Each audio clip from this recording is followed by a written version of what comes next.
में आपको कहना चाह रहे हैं कि हमारी पार्टी के अस्तित्व जो है उस खतरे में था, उसको बचाने के लिए हमने काम किया। आपकी पार्टी को मर्जर करने का प्रस्ताव ये पहली बार नहीं था, इसके पहले भी जीतन मांझी से मिलकर जब मुलाकात हुई थी नीतीश कुमार की तो उस वक्त भी हुआ था। आज इस बार ऐसा क्या हुआ कि आपको लगा कि नहीं?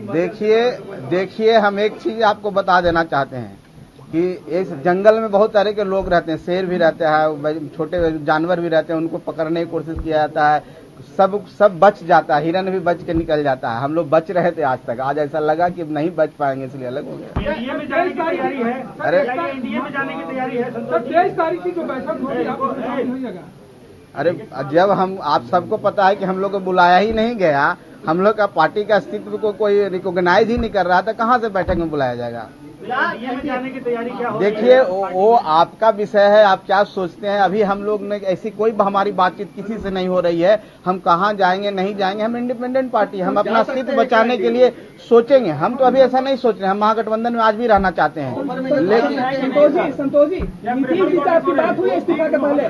जी निश्चित तौर पर इस्तीफा देने से पहले नीतीश जी? हाँ, नीतीश जी से हमारे सारे माननीय विधायकों की भी बात हुई है। उससे पहले हमारी पर्सनल मीटिंग भी हुई है, उसके बाद भी हम लोग मिलते रहे हैं और माननीय विजय चौधरी जी से भी मुलाकात होती रही है। कई एक राउंड की बात हुई है, एक दिन की बात नहीं है। हमने बोला ना कि हम अपना अस्तित्व बचाने के लिए हम जंगल से निकल गए, शेर से बच गए। लंबे समय से आपको आपका इस्तीफा स्वीकार हो जाता है तो उसका मतलब तो यही हुआ कि आप महागठबंधन से बाहर हो गए।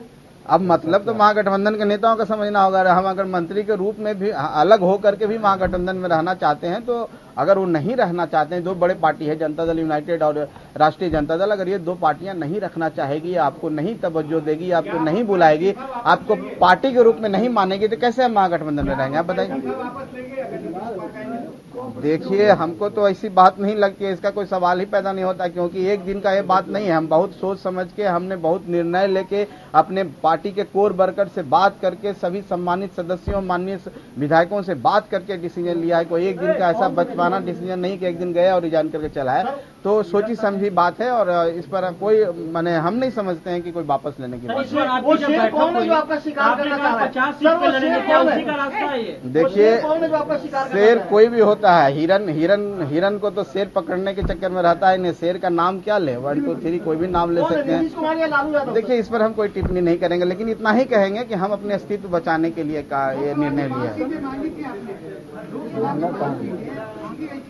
देखिए आप सबके समक्ष बात है, हमने ये बोला था कि हमारी तैयारी 5 सीटों पर मुकम्मल है और हमारे कार्यकर्ता 5 सीट पर इतने तैयार हैं कि वो चुनाव लड़ने के लिए तैयार है और जीत में भी जीत हो सकती है।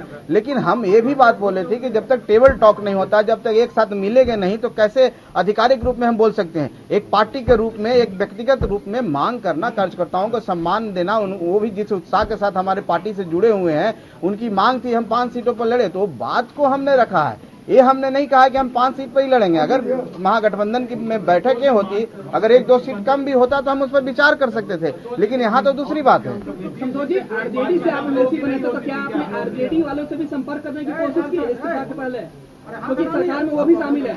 लालू यादव से कोई बात? देखिए हम एक बात कहना चाहते हैं, हम लोग जहाँ रहते हैं पूरे मन से रहते हैं और पूरा निस्वार्थ रहते हैं। हमारी जो इस चुनाव में बात हुई थी जनता दल यूनाइटेड के साथ हुई थी, हम लोग का गठबंधन जनता दल यूनाइटेड के साथ था।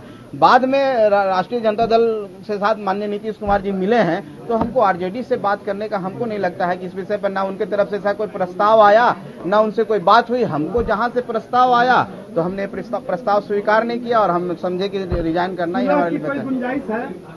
सुलह की बात तो हमको नहीं लगती है कोई सुलह की बात भी होनी है, क्योंकि एक दिन की बात नहीं है, बहुत दिनों से चलती आ रही है। ठीक है जी, आपको लगता है कि सरकार में रहकर सरकार को देखने का जो आपका रुझान था, खासकर हर मुद्दे पर आप वो सरकार की आलोचना करते थे, राज्यपाल से मिलते थे, केंद्रीय गृह मंत्री अमित शाह से मिलते थे, वो आपको लगता है कि अच्छा एक चीज आप एक बात आप बताइए कि राज्यपाल से मिलना कोई गुनाह है क्या? आपका केंद्रीय गृह मंत्री से मिलना कोई गुनाह है क्या? अगर हम प्रधानमंत्री से मिल लिए तो इसका क्या मतलब है कि आप बैरियर है और आप